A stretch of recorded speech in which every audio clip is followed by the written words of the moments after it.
Ito na mga bossing ang ating latest news. Kasama nga po dito ang Pinoy na knockout sa bansang Japan. Na ang pinaka main topic naman natin sa video na ito mga idol. Undercard sa salpukang undisputed nila Tapales at Naoya Inoue na kumatos. Na ngayon nga mga idol ay tuluyan na itong namaalam sa mundong ibabaw. Nakaraang araw lamang ay parihong natalo ang dalawa nating pambato na sila Mike Plania at Romero Dono. Parihong knockout ang sinapit ng dalawa sa Amerika. Ito naman kahapon isang Pinoy ang dumayo sa bansang Japan na si Arnold Garde. Nakalaban niya ang Japanese na si Ryota Yamauchi. Knockout sa round 2 ang sinapit ng ating pambato mga idol.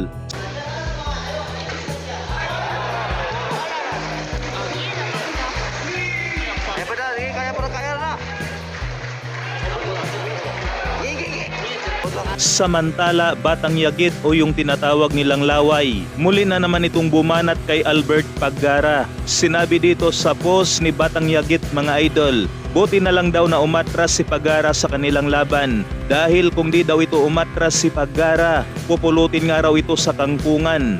May pahabol pa nga itong si Batang Yagit. Di nga raw siya tulunggis para pumatol sa halagang 4K. Pati si Kuya Lods o Jason Casimero, di rin nakaligtas dito kay Batang Yagit. Pinost din niya itong si Casimero sa kanyang FB page mga idol. Sabi naman niya rito kay Casimero, balita ko malakas daw to, totoo ba? Pasabi nga laban kami, may partida siya 2 kamay, sa akin 1 lang. May pahabol pa ito sa ibaba na ayaw na raw niya kay Pagara lumaban dahil masyadong kuripot.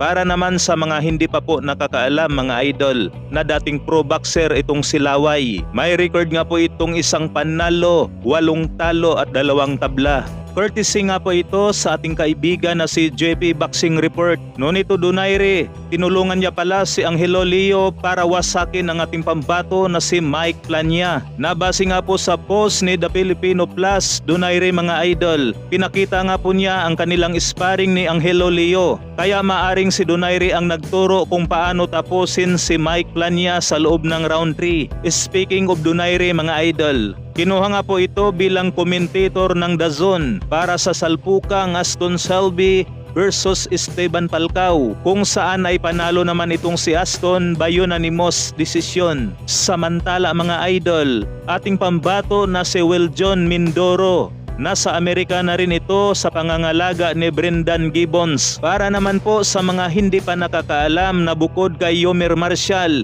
na itong si Wiljon Mindoro ang nag-iisang pambato natin na lumalaban sa mas mataas na dibisyon, ang super welterweight na 154 pounds hanggang middleweight na 160 pounds. Nakasalukuyang may malinis na 11 wins, 11 KOs at may 1 tabla. Kaya good luck na lang sa karir ni Mindoro at sana magtuloy-tuloy ang kanyang panalo sa Amerika. Sa kabilang banda naman mga idol, masamang balita nga po ito. Matatandaan ang salpukang undisputed nila Tapales at Naoya Inoue na meron nga po itong mga undercard na kapwa Japanese na 10 rounders na sila Saya Tsutsumi at Kazuki Anaguchi. Nabase nga po sa ating nakikita dito sa dalawang fighter mga idol. Parehong magagaling ang dalawa pero mas nakakalamang dito si Anaguchi. Makikita nga po natin na duguan ang mukha nitong kalaban na si Tsutsumi. Ang masama nga lang mga idol, pagpasok ng final rounds, nasingita naman itong si Anaguchi ng pailalim sabay bumagsak. Naagara naman itong nakatayo at tinapos ang rounds hanggang sa nabalitaan na lang natin ito sa post ni Naoya Inoue na kumatos. Ngayon naman mga idol, may post si Naoya Inoue na may kasamang dalamhati. Yun pala ay namaalam na sa mundong ibabaw si Kazuki Anaguchi. Nasa kanyang paglisan nga po mga idol, may iniwan itong record na 6 wins, 2 KOs at may 1 talo. Grabe, ang hirap talaga ng boxing mga idol, kaya suportahan na lang po natin. Maraming salamat po.